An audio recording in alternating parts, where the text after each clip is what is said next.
chers. Je remercie le collectif belge pour la prévention des crimes de génocide et de négationnisme de me donner l'opportunité d'intervenir ici. Je vois que ça disparaît. Ah, voilà. Et donc, je vais vous parler de la répression du négationnisme, du discours de haine en Belgique. Alors, commençons par les lois. De quelles lois parle-t-on? D'une part, il a été fait mention dans l'introduction de M. Archer de la loi du 30 juillet 1981, qu'on appelle également la loi Moreau, qui comporte différents articles qui pénalisent ce qu'on met sous le discours de haine. D'une part, les articles 20, paragraphe 1er à 4, pénalisent l'incitation à la haine, la violence, la discrimination ou la ségrégation, soit à l'égard d'une personne, soit à l'égard d'un groupe ou d'une communauté. C'est ce qu'on appelle classiquement l'incitation à la haine. J'y reviendrai sur les conditions d'application.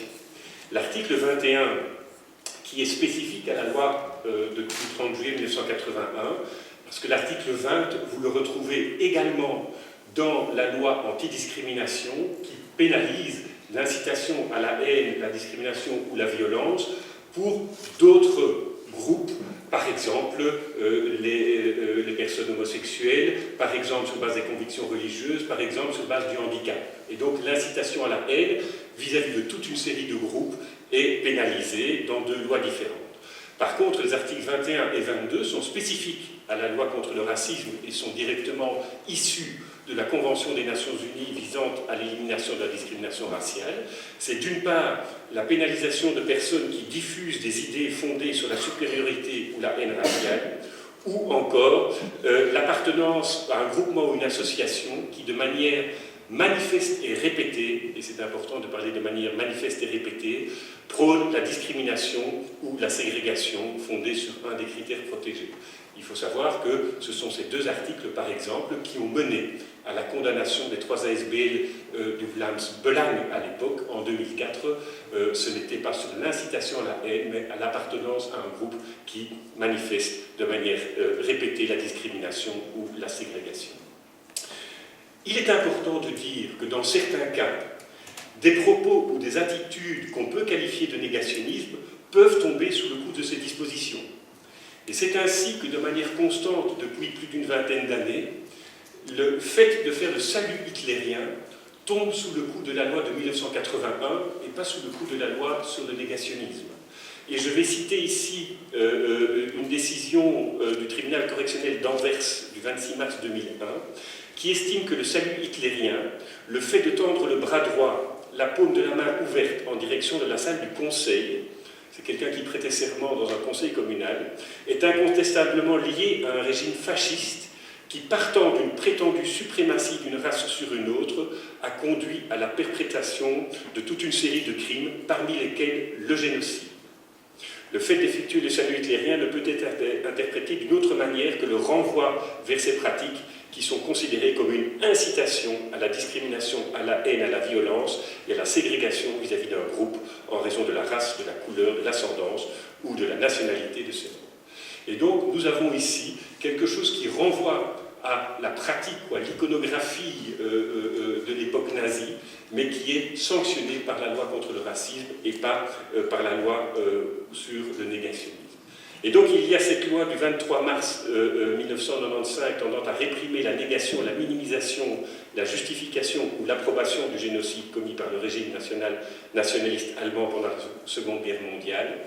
J'insiste sur le fait que cette loi, on parle de la loi sur le négationnisme, c'est qu'elle sanctionne la négation ou la minimisation grossière, et la Cour constitutionnelle, Cour d'arbitrage à l'époque, a insisté sur la minimisation grossière, mais aussi ceux qui justifient ou approuvent le génocide commis. Et donc il y a deux volets, soit ceux qui nient ou qui minimisent, mais il y a aussi toute une série de discours de personnes qui approuvent et qui justifient. Et c'est faire l'apologie du régime nazi qui est également sanctionné. Et puis, nous avons la nouvelle loi votée en avril, mais qu'on appelle la loi du 5 mai 2019, et qui est celle qui introduit dans la loi de 1981, un nouveau cinquièmement dans l'article 20, qui indique que quiconque, dans l'une des circonstances indiquées à l'article 444 du Code pénal, nie, minimise grossièrement, cherche à justifier ou à prouver, et donc là on reprend les termes de la loi de 95, des faits correspondant à crime de génocide, crime contre l'humanité, crime de guerre, et puis on renvoie vers le Code pénal, comme tel, établi comme tel par une décision définitive rendue par une juridiction internationale. Et donc, la Belgique a décidé de faire application dans la transposition de la décision cadre, de l'exception, et de faire une transposition minimaliste de cette décision cadre en renvoyant à une décision définitive rendue par une juridiction internationale. Et donc, il s'agit de la transposition de cette directive, également la transposition du protocole additionnel à la Convention sur la cybercriminalité. Et pour faire cela, il faut savoir que la Belgique était en retard, 3 options étaient possibles. Soit adopter une loi spécifique, comme la loi de 95, et d'avoir une loi de 2019, soit modifier la loi de 1995 pour étendre à d'autres génocides, crimes de guerre, crimes contre l'humanité, soit modifier la loi de 81. C'est cette dernière option qui a été suivie. On va voir que ça a des conséquences juridiques. Pour quelles raisons? Et quand on regarde les travaux préparatoires, il y a 5 raisons qui sont justifiées pour ne pas avoir une modification de la loi de 1995. La première, c'est de reconnaître la singularité de la Shoah. Et il y avait une crainte de percevoir une forme de relativisation de la Shoah si on étendait la loi de 95 aux autres génocides, crimes de guerre, crimes contre l'humanité. Donc il y a là un rappel de cette singularité. La deuxième raison, c'est que la loi de 1995 a été validée par la Cour constitutionnelle, par un arrêt du 12 juillet 1996, j'en ai touché un mot, et derrière cela, il y avait la crainte que modifiant la loi de 1995, cela allait ouvrir la possibilité d'un recours à la Cour constitutionnelle et de démonter l'acquis qui existait, l'acquis jurisprudentiel et l'acquis légal, si jamais la Cour constitutionnelle devait obtenir ou procéder à un revirement depuis 1996. Troisième argument, c'est qu'une solution similaire a été trouvée dans d'autres pays, on parlait de la France et du Luxembourg. Quatrième élément, cela s'inscrit dans le cadre de la jurisprudence de la Cour européenne des droits de l'homme, et notamment est cité l'affaire Perinček. Et enfin, c'est un élément, c'est que les conditions d'application de la loi sont différentes, puisque, comme Madame Drouin l'a dit, ici, on est dans une forme de génocide, de négation de génocide, de négation qualifiée, puisqu'il faut, à travers la négation de ce type de génocide, crime de guerre ou crime contre l'humanité, sachant ou devant savoir que ce comportement risque d'exposer soit une personne, soit un groupe, une communauté ou leurs membres à la discrimination, à la haine ou à la violence en raison d'un des critères protégés, et notamment également de la religion. Et donc ça, c'est une limitation que nous trouvons dans les nouveaux dispositifs qui n'existent pas dans la loi de 1995. Pour faire une synthèse, on va comparer les 3 législations. La loi de 1981 exige une intention particulière. On parle du dol spécial. Pour pouvoir être poursuivi et condamné pour incitation à la haine, la violence, la discrimination, il faut, quand on parle de dol spécial, démontrer que la personne qui tient les propos veut pousser quelqu'un à commettre un acte de discrimination, de violence ou un acte haineux.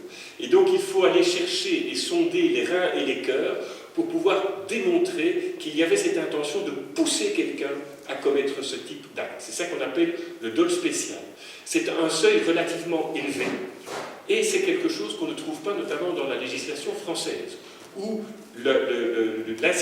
l'infraction de provocation à la haine raciale, le seuil d'application est beaucoup plus bas. Ce qui fait qu'en Belgique, il y a toute une série de propos qui ne tombent pas sous le coup de la loi, qui tomberaient sous le coup de la loi en France. Il y a beaucoup de confusion là-dessus, en disant, tiens, ben voilà, c'est puni en France et pas en Belgique. Personnellement, je suis un partisan de ce seuil élevé. D'une part, parce que la liberté d'expression et le principe est extrêmement important, et d'autre part, parce qu'en Belgique, quelqu'un qui est puni pour incitation à la haine raciale est complètement démonétisé. on ne le voit plus actif sur les plateaux de télévision, il est hors service. En France, provocation à la haine raciale, il y a de nombreuses condamnations avec des personnes sur le plan politique, médiatique, etc., qui continuent à être actifs. Il y a le cas d'Éric Zemmour récemment, dont on a beaucoup parlé, mais auparavant, quelqu'un comme Patrick Sébastien a été condamné pour provocation à la haine raciale. Il est resté animateur à la télévision sans difficulté. À l'époque, Brice Hortefeux était condamné, même s'il a été acquitté en appel, mais en première instance, il a été condamné, il a continué à être actif sur un plan politique. Et donc, si on veut donner de la valeur et si on veut donner du poids à cette incitation, je suis partisan de ce seuil relativement élevé. La loi de 95 implique le dolçain. Et là, il suffit d'une simple intention. Si je sais que je tiens un discours négationniste ou révisionniste ou que j'approuve, je peux être condamné indépendamment de l'intention de vouloir convaincre d'autres personnes. La loi de 2019, qui est la nouvelle loi, comme elle est inscrite dans la loi de 81, et les travaux préparatoires sont clairs aussi, exige là aussi le dol spécial. Et donc, la négation des deux types de génocide, 95 ou maintenant 81, les conditions d'application sont plus strictes, indépendamment également du fait qu'il y a cette question du négationnisme qualifié, puisqu'il faut que ça ait un impact sur des groupes ou des personnes. Il est important aussi, et ça c'est bien de notre point de vue, c'est que l'inscription de cette nouvelle législation dans la loi de 81 permet à ces nouveaux dispositifs de bénéficier de la correctionnalisation des délits de presse.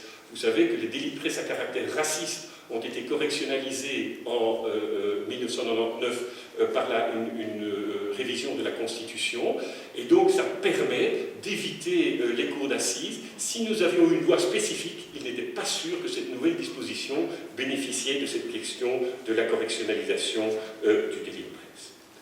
Rapidement, les dossiers ouverts liés au négationnisme chez nous, vous voyez ici, jusqu'à présent, et les nouvelles dispositions législatives vont devoir pour nous changer la pratique, jusqu'à présent, on a toujours mis tout ce qui relève du négationnisme sous le chapeau de l'antisémitisme. Et vous voyez ici les chiffres entre 2013 et 2018, et vous voyez que le négationnisme est un phénomène qui correspond à environ 30% des dossiers que nous ouvrons pour antisémitisme. Donc ce n'est pas négligeable, c'est la loi de 95, et donc ce n'est pas un phénomène négligeable dans le phénomène général de l'antisémitisme. Sur les dossiers judiciaires, 17 dossiers judiciaires entre 2001 et 2019, c'est presque un par an, ce qui n'est pas en soi énorme. 16 condamnations, un acquittement. L'acquittement, c'est parce qu'au cours d'une perquisition, on avait découvert du matériel révisionniste, mais la perquisition n'a pas été faite sur le plan légal, et donc la personne a été acquittée. Mais sinon, 16 condamnations. Intéressant, je trouve, 7 condamnations uniquement sur la base de la loi de 1995, alors que les autres, c'est une combinaison de l'application de la loi de 1995 avec d'autres dispositions légales. Souvent avec la loi de 81, et donc fait le lien direct entre le négationnisme et le racisme, mais aussi parfois d'autres lois. Il y a eu un cas notamment de négationnisme et d'infraction à la loi sur le port des armes. 13 dossiers relèvent de la minimisation ou de la négation, et 3 dossiers relèvent de la justification ou de l'approbation, ce qui ne correspond pas tout à fait à l'évolution que nous constatons récemment en matière de négationnisme, où de plus en plus on voit dans les dossiers que nous ouvrons une forme d'approbation et de justification plus que de négation au sens strict. 10 dossiers francophones, 7 dossiers néerlandophones. Et l'auteur des propos, dans 6 cas, c'est ce que nous appelons le racisme organisé, ce sont des groupes, comme Blood, Bodum et Ehrentrau, c'est des groupes d'extrême droite. Un cas avec le dossier d'Assabil, par exemple, de fondamentalisme musulman, le centre islamique belge. Et donc c'est ce que nous appelons du racisme organisé, c'est des gens qui se réunissent et qui ont une pensée extrémiste, négationniste. 3 dossiers concernant des personnalités, 3 condamnations, 2 à l'égard de Laurent Louis et une 3e à l'égard de Dieudonné. et 8 dossiers que j'ai appelés solitaires. Ce sont des personnes qui, individuellement, c'est un enseignant qui tenait des propos négationnistes en classe vis-à-vis de ses étudiants, c'est quelqu'un qui tient des propos négationnistes sur des forums de discussion, etc., et qui ne font pas ipso facto partie d'un groupe, même s'ils peuvent avoir des sympathies. Reste la question de l'utilisation de l'iconographie ou de la terminologie nazie vis-à-vis d'autres personnes que les juifs.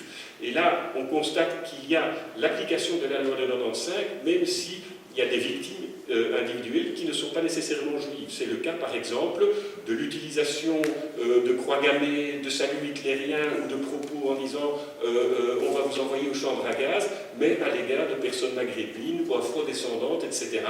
Mais il y a là un mélange de racisme et de l'utilisation de cette espèce d'iconographie, une terminologie nazie pour agresser des personnes avec une intention raciste. Au-delà de la loi de 1995, et c'est mon dernier slide, nous avons aussi reçu épisodiquement des signalements concernant la négation de génocide ou de crimes de guerre qui n'ont rien à voir avec celui commis par le régime nazi. Entre 2009 et 2019, 26 signalements. 14 sont relatifs au génocide arménien, 4 sont relatifs au Congo, et Congo, ce n'est pas ce qui se passe aujourd'hui, mais c'est la minimisation des crimes commis ou attribués à Léopold II, et donc c'est cet élément-là qui nous est revenu. 3 relatifs au génocide rwandais. Il y a actuellement d'ailleurs un procès en cours et les parties civiles plaident ce jeudi dans le cadre de ce dossier. 2 dossiers relatifs à la Syrie, un relatif au Burundi, un sur les génocides en général en Afrique et un sur les différences de traitement entre les génocides. Ces chiffres absolus sont relativement faibles.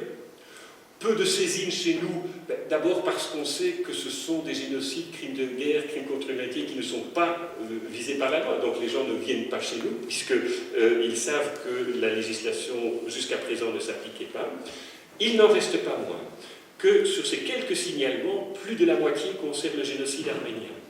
Cela témoigne à nos yeux du fait qu'il y a une importance sociétale, que ce n'est pas quelque chose qui est purement théorique, purement de principe, c'est quelque chose qui vit dans notre société et qui renvoie au concept de contexte social dont Mme Drouin a parlé quand elle évoquait la jurisprudence de la Cour européenne des droits de l'homme. Et donc, à nos yeux, l'extension de ce génocide par la loi, l'exclusion de ce génocide par la loi du 5 mai 2019 semble problématique par rapport à cette réalité. Le législateur aurait pu le viser, il a choisi de ne pas le faire. Et notre conseil d'administration sera amené à se prononcer sur un éventuel soutien au recours introduit devant la Cour constitutionnelle dans les prochaines semaines. Dans un avis que nous avons rendu sur le projet de loi avant qu'il ne soit adopté, nous soulignions déjà à l'époque la problématique et la difficulté liée par l'exclusion du génocide arménien.